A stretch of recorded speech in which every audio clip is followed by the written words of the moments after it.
നമ്മുടെ കിണർ അതിൻ്റെ എസ്റ്റിമേറ്റുകൾ തയ്യാറാക്കിയിട്ടുണ്ട്, എസ്റ്റിമേറ്റ് എടുത്തിട്ടുണ്ട്.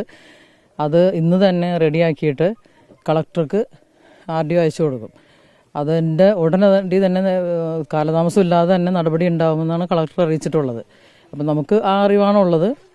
എന്തായാലും ഇവിടുത്തെ ഒരു സാഹചര്യം നമുക്കറിയാം, കുടുംബത്തിൻ്റെയും അല്ലെങ്കിൽ തൊട്ടടുത്തുള്ള ആളുകൾക്കും ഉപയോഗിച്ചുകൊണ്ടിരുന്ന ഒരു കുടിവെള്ള സ്രോതസ്സാണ്. അത് നഷ്ടപ്പെട്ടിരിക്കുന്നതിൻ്റെ സാഹചര്യം നമുക്ക് നന്നായി തന്നെ മനസ്സിലായിട്ടുണ്ട്. അതിൻ്റെ ഭാഗമായിട്ട് എന്തായാലും ഞങ്ങളതിൻ്റെ പുറകിൽ തന്നെ ഉണ്ടാവും. അത് നടപ്പാക്കി കൊടുക്കുന്നതിന് കാലതാമസമില്ലാത്ത രീതിയിൽ പോകാൻ തന്നെയാണ് ഞങ്ങൾ ഉദ്ദേശിക്കുന്നത്.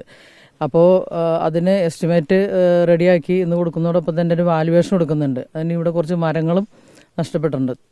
അത് ഫോറസ്റ്റിൽ, അതിൻ്റെ നഷ്ടം ഫോറസ്റ്റുകാരാണ് കൊടുക്കുന്നത്. മൊത്തത്തിൽ ആ കിണറിൻ്റെ വാല്യുവേഷൻ കൂടി എടുത്തിട്ട് അതും ഫോറസ്റ്റിന് സമർപ്പിക്കും.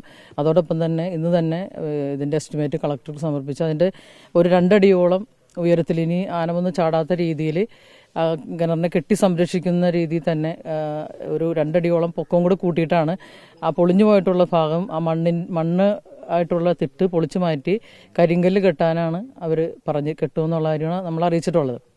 അപ്പം മോൾഭാഗം ആ സൈഡ് മൊത്തം കെട്ടും. അതോടൊപ്പം തന്നെ ചുറ്റിനും 2 അടി പൊക്കത്തിൽ മറ്റ് ഇനിയൊരു ആന ചാടാനോ വന്യമൃഗങ്ങൾ എന്തെങ്കിലും ചാടാനോ അല്ലെങ്കിൽ വേറെ രീതിയിൽ ഒരു ആപത്തുണ്ടാവാത്ത രീതിയിൽ അവർ സംരക്ഷിച്ച് തരും എന്നുള്ള ഒരു ഉറപ്പാണ് നമുക്ക് തന്നിട്ടുള്ളത്.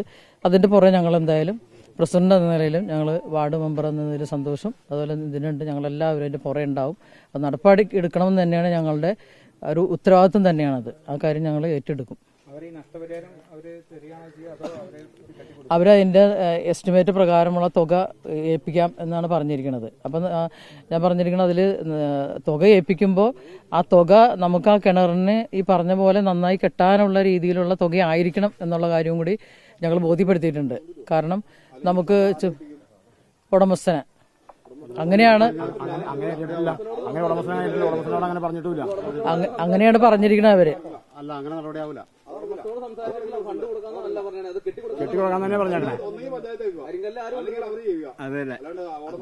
അല്ല, ഇപ്പൊ അങ്ങനെയാണെങ്കിൽ അവര് റവന്യൂക്കാർ തന്നെ പറഞ്ഞിട്ട് അങ്ങനെ എന്തെങ്കിലും അങ്ങനെ ഉണ്ടെങ്കിൽ തന്നെ അവരോട് നേരിട്ട്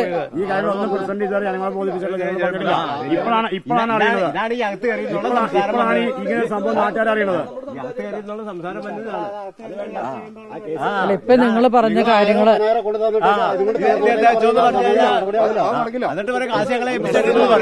ഞാൻ പറഞ്ഞല്ലേ. അല്ല, അങ്ങനെ അല്ലെങ്കിൽ അത് അവരുടെ അടുത്ത് നമ്മൾ പറയുന്നേ.